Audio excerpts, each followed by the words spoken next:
കാസർഗോഡ് മഴയ്ക്കൊപ്പം തന്നെ അതിശക്തമായ കാറ്റ് ഉണ്ടായി. ആ കാറ്റിൽ വ്യാപകമായ നാശനഷ്ടങ്ങൾ ഉണ്ടായിട്ടുണ്ട്. അതോടൊപ്പം തന്നെ മരങ്ങൾ കടപുഴകി വീണ് നിരവധി വീടുകൾക്ക് കേടുപാട് സംഭവിച്ചു. വൈദ്യുതി ബന്ധം താറുമാറായ സാഹചര്യമാണുള്ളത്. KV ബൈജു ആണ് അവിടെ നിന്ന് ചേരുന്നത്. ബൈജു, മറ്റ് പ്രദേശങ്ങളിലൊക്കെ മഴ, വെള്ളക്കെട്ട്, മണ്ണിടിച്ചിൽ ഒക്കെയാണ് വ്യാപകമായ നാശനഷ്ടങ്ങൾക്ക് കാരണമായിട്ടുള്ളതെങ്കിൽ കാസർഗോഡ് ചുഴലിക്കാറ്റ് ഉണ്ടായി, വൈദ്യുതി ബന്ധം താറുമാറായ സാഹചര്യം, നിരവധി പ്രദേശങ്ങളിൽ മരം കടപുഴകി വീഴുകയും ഒക്കെ ചെയ്തല്ലോ. എന്താണ് വിവരങ്ങൾ? കാസർഗോഡ് ജില്ലയിൽ കഴിഞ്ഞ 3 ദിവസങ്ങളിലായി തുടർച്ചയായി പെയ്യുന്ന മഴയിൽ വ്യാപക നാശനഷ്ടമാണ് റിപ്പോർട്ട് ചെയ്തിരിക്കുന്നത്. ചീമേനി, കരിന്തളം പ്രദേശങ്ങളിൽ ശക്തമായി വീശിയടിച്ച ചുഴലിക്കാറ്റിൽ നിരവധി ഇടങ്ങളിൽ മരങ്ങൾ കടപുഴകി വീടുകളിന് മുകളിലേക്ക് വീഴുന്ന സാഹചര്യമുണ്ടായി. ഇവിടെ നിരവധി വീടുകൾക്കാണ് ഇത്തരത്തിൽ കേടുപാടുകൾ സംഭവിച്ചത്. നിരവധി വീടുകൾ പൂർണ്ണമായും തകരുന്ന സാഹചര്യമുണ്ടായി. മാത്രമല്ല വ്യാപകമായ കൃഷിനാശവും ഈ മേഖലകളിൽ ഉണ്ടായിട്ടുണ്ട്. ഏതായാലും ആളപായമൊന്നും ഇല്ലാത്തത് ഏറെ ആശ്വാസകരമാണ്. ഒപ്പം മലയോര മേഖലകളിലാണ് ആശങ്ക നിലനിൽക്കുന്നത്. മണ്ണിടിച്ചിലും അതുപോലെ തന്നെ ഉരുൾപൊട്ടൽ സാധ്യതയും ഈ പ്രദേശങ്ങളിലുണ്ട്. അതുകൊണ്ട് തന്നെ വലിയ ജാഗ്രത മലയോര മേഖലകളിലുള്ളവർ പുലർത്തണമെന്ന് ജില്ലാ ഭരണകൂടം മുന്നറിയിപ്പ് നൽകിയിട്ടുണ്ട്. നമുക്കറിയാം, കഴിഞ്ഞ കാലവർഷത്തിൽ വലിയ തോതിൽ നാശനഷ്ടമാണ് ഈ മേഖലകളിൽ റിപ്പോർട്ട് ചെയ്തത്. പ്രത്യേകിച്ച് പാണത്തൂർ, ചിറ്റാരിക്കാൽ, വെള്ളരിക്കുണ്ട് തുടങ്ങിയ പ്രദേശങ്ങളിലെല്ലാം വലിയ തോതിലുള്ള മണ്ണിടിച്ചിലുണ്ടായി, ഉരുൾപൊട്ടലുണ്ടായി, വലിയ നാശനഷ്ടമുണ്ടായ പ്രദേശങ്ങളാണ്. അതുകൊണ്ട് അതീവ ജാഗ്രത ഈ പ്രദേശങ്ങളിൽ ഉണ്ടാകണമെന്നാണ് ജില്ലാ ഭരണകൂടം മുന്നറിയിപ്പ് നൽകുന്നത്.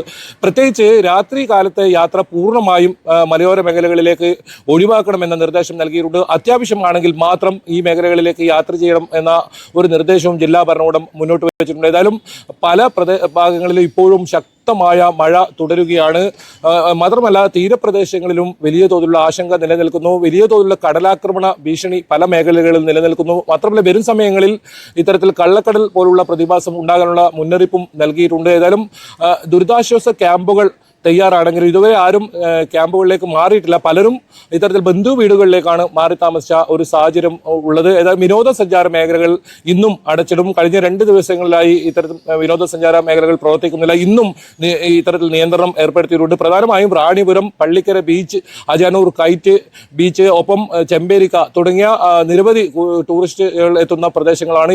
ഇവിടെ ഇന്നും ഇത്തരത്തിൽ നിരോധനം ഏർപ്പെടുത്തിയിട്ടുണ്ട്. മാത്രമല്ല വിദ്യാഭ്യാസ സ്ഥാപനങ്ങൾക്ക് ഇന്ന് കാസർഗോഡ് ജില്ലയിൽ അവധി നൽകിയിട്ടില്ല. പ്രധാനമായും ജില്ലാ കളക്ടർ ഇന്നലെ ഇറക്കിയ വാർത്താക്കുറിപ്പിൽ പറഞ്ഞത് തുടർച്ചയായ 4 ദിവസങ്ങളിൽ അധ്യയനം മുടങ്ങുന്ന ഒരു സാഹചര്യമുണ്ട്. ഇത് സാധാരണക്കാരായ കുട്ടികളെ ബാധിക്കും. അതുകൊണ്ട് തന്നെ ഇന്ന് വിദ്യാഭ്യാസ സ്ഥാപനങ്ങൾക്ക് അവധി ഇല്ല. പക്ഷേ ജാഗ്രത പുലർത്തണമെന്ന് അറിയിപ്പുണ്ട്. മാത്രമല്ല ഈ അപകടകരമായ രീതിയിലുള്ള മരങ്ങൾ മുറിച്ചു മാറ്റാൻ അടിയന്തരമായ നടപടി തദ്ദേശ സ്വയംഭരണ സ്ഥാപനങ്ങൾ സ്വീകരിക്കണമെന്ന ഒരു നിർദ്ദേശവും ജില്ലാ ഭരണകൂടം നൽകിയിട്ടുണ്ട്. ഇതിനൊപ്പം ദക്ഷിണ കന്നഡ ജില്ലകളിലും സമാനമായ സാഹചര്യമാണ്.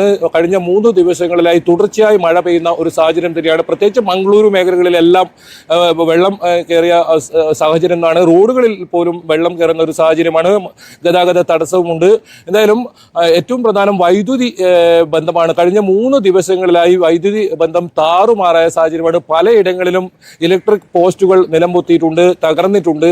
മരങ്ങൾ മറ്റ് കടപുഴകി വീടും മറ്റുമാണ് ഇത്തരത്തിൽ ഇലക്ട്രിക് പോസ്റ്റുകൾ തകർന്നു വീഴുന്ന സാഹചര്യം ഉണ്ടായത്. ശക്തമായി വീശിയടിച്ച ചുഴലിക്കാറ്റിൽ നിരവധി ഇടങ്ങളിൽ ഇലക്ട്രിക് പോസ്റ്റുകൾ കടപുഴകി വീണിട്ടുണ്ട്. ഏതായാലും ഇന്ന് വൈകുന്നേരത്തോടു കൂടി ഇത് ഭാഗികമായെങ്കിലും പുനഃസ്ഥാപിക്കാനാകുമെന്നാണ് വൈദ്യുതി വകുപ്പ് അറിയിച്ചിട്ടുള്ളത്. ഇതിനുള്ള പ്രവർത്തികൾ പുരോഗമിച്ചുകൊണ്ടിരിക്കുകയാണ്. എന്തായാലും അതീവ ജാഗ്രത നിർദ്ദേശം നൽകിയിട്ടുണ്ട്. വെള്ളിയാഴ്ച വരെ ഇത്തരത്തിൽ മഴ ശക്തമായി തുടരും എന്ന് തന്നെയാണ് കാലാവസ്ഥാ പ്രവചനം. അതിതീവ്ര മഴ സാധ്യതയാണ് പറഞ്ഞിട്ടുള്ളത്. അതുകൊണ്ട് തന്നെ വലിയ ജാഗ്രത പുലർത്തണം. ഏതായാലും വലിയ ആശങ്കപ്പെടേണ്ട സാഹചര്യമില്ല. അതേസമയം ജാഗ്രത പുലർത്തണമെന്നാണ് ജില്ലാ ഭരണകൂടം നൽകിയിരിക്കുന്ന അറിയിപ്പ്.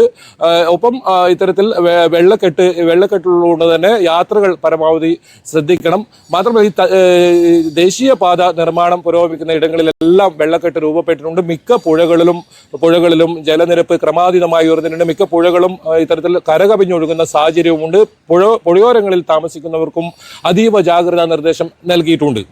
കാസർഗോഡ് അതിരൂക്ഷമായ മഴക്കെടുതിയാണ് ഇപ്പോൾ ജനങ്ങൾ നേരിട്ടുകൊണ്ടിരിക്കുന്നത്. ദൃശ്യങ്ങളിലടക്കം നിരവധി മരങ്ങൾ കടപുഴകി വീണത് അത് വാഹനങ്ങൾക്ക് മുകളിലേക്ക്, വീടുകൾക്ക് മുകളിലേക്കൊക്കെ പതിച്ചിട്ടുണ്ട്. ഇത്തരത്തിൽ വ്യാപകമായ മഴക്കെടുതി തുടരുമ്പോൾ വരും ദിവസങ്ങളിലും കാസർഗോഡ് ജില്ലയിൽ മഴ തുടരുക തന്നെ ചെയ്യുമെന്നാണ് കാലാവസ്ഥാ നിരീക്ഷണ വകുപ്പിന്റെ മുന്നറിയിപ്പ് ഉണ്ടായിട്ടുള്ളത്.